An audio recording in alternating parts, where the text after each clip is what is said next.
Sekte Imadiyun, lockout massal. Semenjak viralnya sekte Imadiyah, kaum awam kejawen pemuja tradisi seakan mendapat peluang untuk lockout massal. Bagaimana tidak, gara-gara fitnah Imadiyah ini, kaum awam jadi banyak yang merendahkan orang alim dan soleh. Bahkan ada yang masyhur kewaliannya menyebut nama mereka dengan kata ejekan semisal Ubed dan Ba'lawi. Coba aja buka kitabnya ulama Nusantara semisalnya Syekh Ihsan Jampes, mengejek serbannya simbol keulamaan aja udah dibikin lockout, apalagi sampai merendahkan orangnya tentang ulama tersebut, semisal memanggil namanya dengan nada ejekan. Andaikan mereka mau mikir, seharusnya udah bisa mutusin tokoh mana yang harus diikuti dan tokoh mana yang harus dijauhi.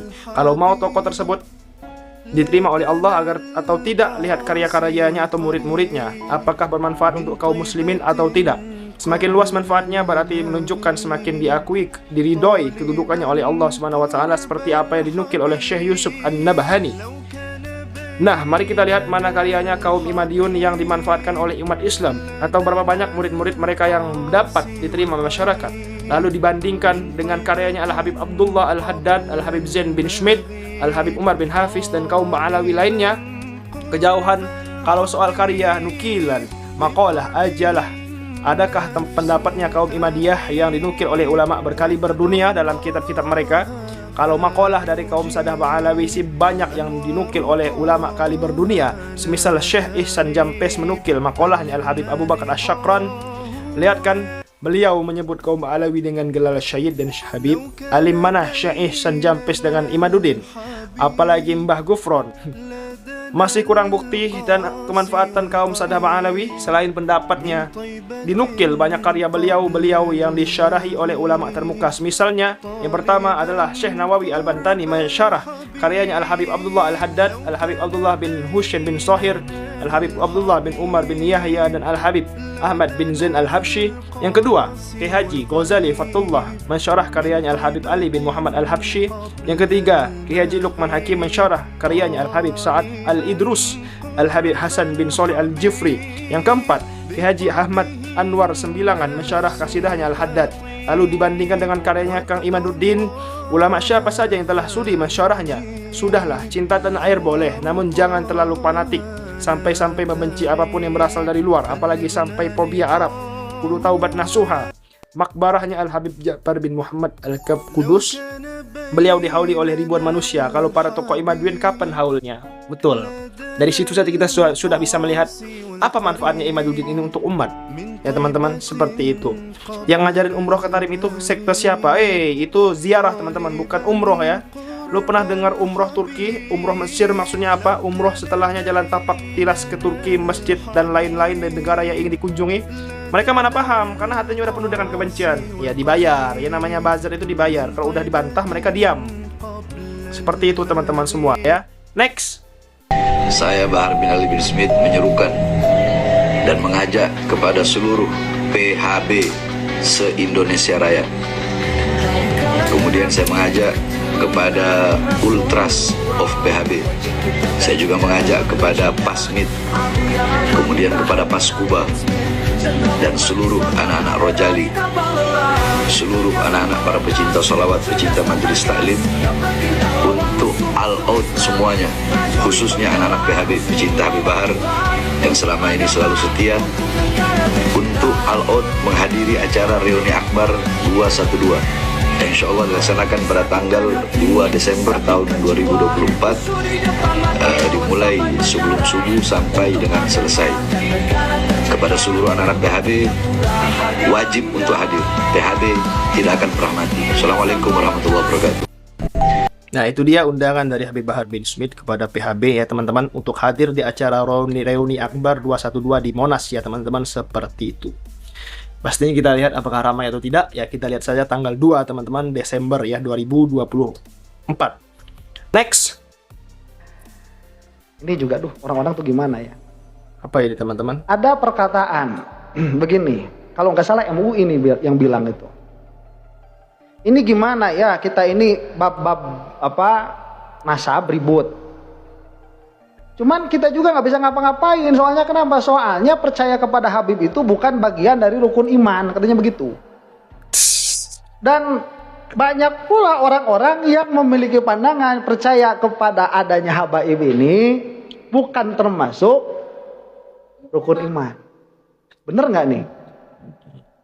Kata kalian bener dong Ustadz, rukun iman kan cuma 6. 1 iman kepada Allah, 2 iman kepada malaikat, 3 iman kepada kitab, 4 iman kepada Rasul, 5 iman kepada hari akhir, 6 iman kepada qada. Gak ada iman sama Habib di mana? Udah nggak usah diributin, mau iman ya iman silakan, mau enggak ya nggak apa-apa. Nih ya, kalau bego tuh jangan kebangetan. Kalau bego jangan kebangetan. Maksudnya bagaimana? Begini, kamu itu tidak bisa menguasai suatu perkara hanya dengan menyebutkan perkara-perkara itu. Gak bisa. Contoh misalkan ada perusahaan mau merekrut karyawan, ditulis di situ dibutuhkan karyawan dengan spesifikasi berikut: 1 menguasai komputer, 2 menguasai bahasa Inggris, 3 menguasai bahasa Jepang, 4 bisa mengoperasikan bukan itu apa? Forklift. Bisa mengoperasikan forklift. Kata kita gampang nih. Cuman gini aja. Terus kita lamar mendaftar. Pak, saya mau mendaftar jadi karyawan. Ayo coba tahu syarat-syaratnya. Tahu dong Pak. Apa? 1 menguasai bahasa Inggris, 2 menguasai komputer, 3 menguasai bahasa Jepang, 4 bisa mengoperasikan forklift. Ya udah ayo. Ya 1 menguasai bahasa Inggris, 2 menguasai komputer, 3 menguasai bahasa Jepang, 4 bisa mengoperasikan forklift. Itu diterima katanya kayak gitu? Enggak lah. Itu harus ada di dalam dirinya. Menguasai bahasa Jepang itu harus ada di dalam dirinya. Menguasai bahasa Arab itu harus ada di dalam dirinya. Sehingga tatkala dipinta, mana bahasa Jepang kamu, keluar. Mana bahasa Inggris kamu, keluar. Coba operasikan komputer ini, bisa keluar. Coba di forklift, pakai, bisa dia pakai. Baru tuh. Harus ada orang dalam. Baru tuh dia sesuai dengan kualifikasi. Sekarang tatkala malaikat Jibril ini bertanya kepada Rasulullah Shallallahu Alaihi Wasallam, mahwal iman, memang jawaban Rasulullah itu 6. Antu'mina billah wa malaikatihi wa kutubihi wa rusulihi wal yaumil akhiri wa qadaihi khairihi wa syarrihi. Memang itu yang dijawab oleh Rasulullah. Tapi apakah tatkala kita ini menghafalkan satu persatu rukun iman terus kita itu sudah menguasai rukun iman? Tidak. Nih, saya kasih tahu. Ini harus banyak dikasih tahu orang itu gimana sih? Iman kepada Alkitab dan iman kepada Rasulullah itu maksudnya apa? Iman kepada kitab. Iya. Kita itu mengimani semua apa-apa yang ada di dalam Al-Quran. Mantuk wal mafhum. Apa yang tertulis dan apa yang difaham. Yang difaham ini nanti ada 2. Ada yang zonni, ada yang qot'i. Yang zonni menerima khilaf, yang qot'i tidak menerima khilaf. Luar biasa. Meskipun kamu mengatakan rukun iman itu 6. Salah satunya adalah iman kepada Al-Quran, yaitu kepada kitabullah. Tapi kamu mengatakan bahwa di dalam mushaf ini huruf ba ini bukan dari Al-Quran, di dalam Bismillahirrahmanirrahim, atau misalkan huruf alif di dalam Alhamdulillahirabbil alamin, itu bukan dari Al-Quran. Kamu itu sudah kafir karena tidak iman bahwa itu adalah kitabullah. Makanya seseorang itu dia bisa dikatakan kafir tatkala dia ingkar kepada kewajiban sholat. Mana ada di situ, ada di dalam rukun iman sholat? Nggak ada. Itu rukun Islam, bukan rukun iman. Tapi sholat ini dia termasuk perkara yang dibawa oleh Rasulullah Shallallahu Alaihi Wasallam, maklumun minad dini bid-darurah. Dia diketahui termasuk bagian agama oleh semua orang, baik yang awam atau yang alim. Maka jika orang ini ingkar terhadap kewajiban sholat zuhur, masalan misalkan, dia sudah kafir meskipun dia masih lancar nyebutin rukun iman 1. Iman kepada Allah, 2 iman kepada malaikat, 3 iman kepada kitab, 4 iman kepada Rasul, 5 iman kepada hari akhir, 6 iman kepada qada dan qadar. Sudah kafir dia itu. Iya. Nah sekarang kita bahas habaib ini. Ini ada surah yang paling sering kalian baca di dalam sholat. Oke. Surah apa itu? Yang sering? Kulhu, Fatihah. selain kulhu. Fatihah. Aina atau ina? Ina atau ina? Oh, Awas Pak, ini ina, jeung ya. inna lillahi wa inna ilaihi raji'un. Ina atau ina nih? Lihat. Inna a'tainakal kautsar fasalli li rabbika wanhar inna syani'aka huwal abtar. Lihat bagian ketiga nih. Inna syani'aka huwal abtar. Ini perkataan Allah kepada Rasulullah sallallahu alaihi wasallam. Hai Nabi yang paling mulia, Oke. inna sesungguhnya syani'aka, orang yang menghinamu, huwal abtar, dialah yang betul-betul sesungguhnya abtar. Al-Quran tuh. Gak usah ada apa hubungannya. Ya makanya pahami Al-Quran itu. Nih, ini surah Al-Kautsar. Di antara sabab nuzulnya itu apa?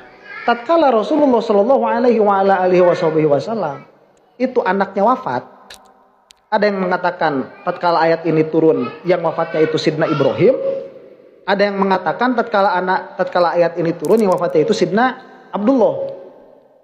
Itu dihina habis-habisan Rasulullah itu karena anak laki-lakinya habis. Habis anak laki-lakinya Rasulullah itu. Itu dihina, siapa yang menghinanya? Ada yang bilang ya Al-As bin Wa'il, ada yang mengatakan yang menghinanya itu Abu Jahal, ada yang mengatakan yang menghinanya itu Abu Lahab. Jadi ada 3 qaul nih.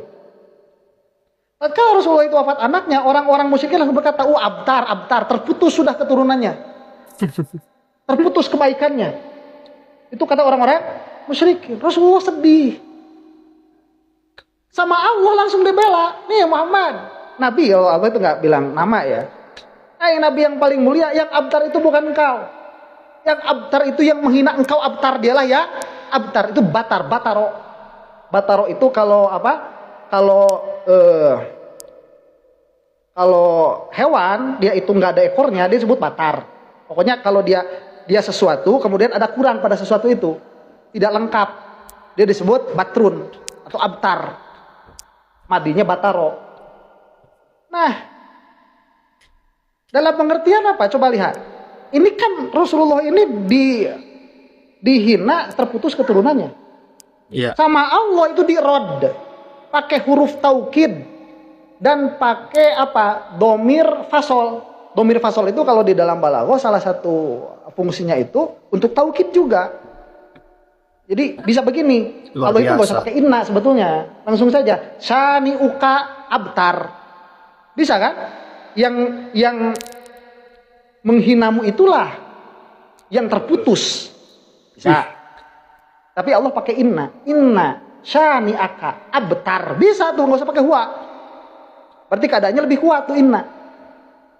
Ini udah pakai inna, pakai huwa, lebih kuat lagi, menunjukkan betapa sangat terputusnya orang yang menghina Rasulullah Shallallahu Alaihi Wasallam, sedangkan Rasulullah tidak. Makanya terkenal bil ijma, Rasulullah itu keturunannya masih ada ila yaumina hada.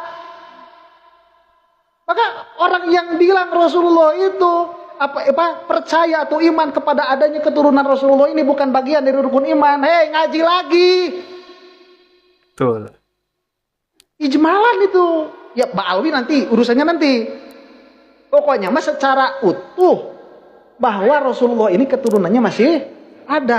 Kalau tidak itu bisa jadi ingkar kepada Al-Kautsar itu. Bisa jadi saya bilangnya. Kalau ingkar kepada Al-Kautsar dan mafhumnya seperti itu, atau ingkar kepada ijma, itu bisa jadi kafir. Kalaupun itu bukan makna dari Al-Kautsar, misalkan dari abtarnya itu, karena ada misalkan tafsir yang lain, kita coba lihat ijma'an. Keturunan Rasulullah ini masih ada. Kelompok mana yang mengatakan keturunan Rasul ini sudah hapus? Tanya Syiah. Enggak, masih ada. Tanya Ahlussunnah wal Jamaah, masih ada. Lah kamu bilang keturunan Rasul udah enggak ada. Awas kamu, hati-hati itu. Itu bagian dari rukun iman. Paham sampai sini? Jadi ijmalan dulu secara umum masih ada. Kemudian pertanyaannya, mana keturunan Rasulnya lah ini? Ya kalau ditanya mana? Kalau ditanya mana? Nih kalau ditanya mana, ini urusannya panjang.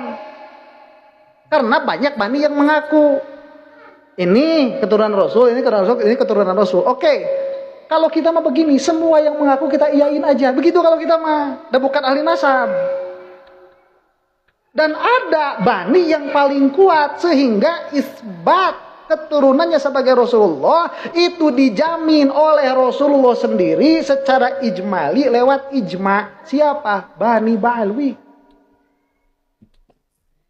Ini sudah keturunannya Rasulullah, sudah itu. Iya. Nah, cuman apa semua orang yang mengaku Ba'alwi itu keturunan Rasul? Ya saya bisa mengaku sekarang saya Ba'alwi. Bisa saya mengaku saya keturunan Rasul bukan? Bukan, cuma ngaku-ngaku aja. Bisa nih. Makanya ada apa? Ada Robitoh Alawiyah. Betul. Robitoh Alawiyah itu untuk cek siapa yang betul-betul zuriyahnya Ba'alwi itu. Bukan ke Rasulullah, bukan urusan beliau-beliau ini dengan Alawiyin. Ini zuriyahnya Ba'alwi. Dari jalur siapa? Ada. Nah ini ketemu berarti dia Ba'alwi. Kalau dia Ba'alwi berarti dia keturunan Rasulullah. Jadi kedudukan Ba'alwi sebagai keturunan Rasulullah itu dijamin oleh Rasulullah. Paham? Adapun orang yang mengaku Ba'alwi ya harus datang, harus punya paspor. Harus punya paspornya itu. Kan nanti kalau misalkan lewat kerajaan harus ada paspornya, lewat kerajaan harus ada. Itu baru sah. Jadi nanti ada bagian qotainya, ada bagian zonninya. Cuma jangan sampai kamu bilang mengetahui atau mempercayai adanya dzurriyyah Rasul ini bukan bagian dari keimanan, itu sudah salah besar itu. Ya, karena rukun iman gak cukup cuman di tataan hiji-hiji. Iman kepada Allah, iman kepada apa? Malaikat. Gak bisa seperti kayak gitu. Itu harus dikuasai. Makanya dari rukun iman ini nanti keluar 3 ilmu. Ya, di dalam ilmu tauhid itu apa? Nubuat, ilahiyat, nubuat, sama'iyat. Nah nanti yang iman, Islam, ihsan ini arkanuddin, rukun agama. 1 iman, 2 Islam, 3 ihsan. Saya Yusuf bilang itu 4 sebetulnya. Dengan apa? Dengan ilmu akhir zaman. Karena malaikat Jibril pun bertanda tentang akhir zaman. Begitu. Ini masih banyak yang mau diomongin, cuman kayaknya udah cukup sekian. Wallahu a'lam bishawab. Luar biasa penjelasan dari Ustadz Angga Sugih Muhammadiyah, teman-teman semua ya. Gila sih, luar biasa kecintaan beliau. Beliau ini belajar bukan sembarang belajar ya beliau ini, teman-teman semuanya. Masya Allah. Semoga Ustadz Angga Sugih sehat selalu, teman-teman semua ya. Sekian video kali ini. Jangan lupa subscribe MPA Channel. Terima kasih. Assalamualaikum.